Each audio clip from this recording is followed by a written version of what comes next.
Буквально через неделю должен начаться новый учебный год. Даже несмотря на нерешенность этого вопроса, в школах республики идет процесс подготовки. В столичной школе номер 14, где недавно из-за сильной непогоды был подтоплен двор школы, идут очистительные работы с привлечением спецтехники, которую выделила администрация города. В работе были задействованы солдаты Минобороны. Было вывезено несколько контейнеров с илом и грязью, которую оставила стихия.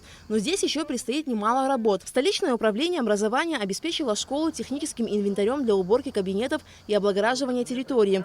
Весь педагогический и технический состав школы задействован в работе. Классные кабинеты практически готовы к началу занятий.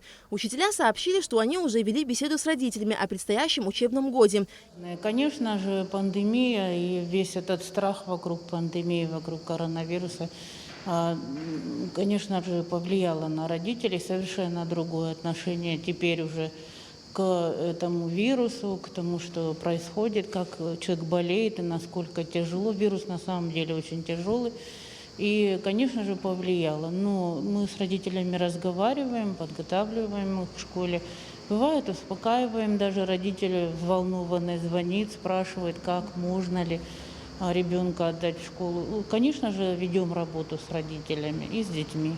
В другой столичной школе номер 1 также идут последние приготовления к новому учебному году. Кто-то докрашивает полы в классах, кто-то расставляет парты и стирает пыль со школьных скамеек. В этой школе, как и в других, с нетерпением ждут начала учебного года. На самом деле хочется, чтобы уже с 1 сентября мы пошли в школу, так как в прошлом году мы, в принципе, не очень догоняли наше расписание уроков, и было, в принципе, неудобно. Поэтому очень хочется, чтобы уже с 1 сентября мы смогли пойти в школу. Еще разделение на разное время. Кто-то в первую смену идет, кто-то во вторую. Это очень неудобно. Конечно, готов. Просто в прошлом году учеба была не такая. Мы занимались онлайн-уроками. Это было не очень удобно. А так ходить в школу с друзьями, видеться, это намного лучше. В первой сухумской школе всего 54 педагога. Из них 28 человек уже переболели коронавирусом, причем некоторые вторично. Учащихся порядка 800 человек, из них 200 уже переболели ковидом. Дирекция школы заявляет о готовности приступить к занятиям и соблюдению всех необходимых норм безопасности. Готовы наши классные комнаты, кое-где пока идет ремонт, но мы до 1 сентября мы все успеем. Вчера у нас было совещание, педагоги уже приготовили свои тематические планы. Готовимся к приему детей на 1 сентября. Естественно, мы будем соблюдать все санитарные предписания, которые нам даст главный врач. Мы ждем приказа, одним словом, чтобы мы работали так, как будут работать все остальные образовательные учреждения. Эпидемиологическая обстановка в стране по-прежнему сложная, поэтому часть родителей, опасаясь за здоровье детей, не готова отправлять их 1 сентября в школу. Шариса Харани – мама 3 детей. Она за открытие школ, но из-за неясности в этом вопросе она все еще не купила детям все необходимое.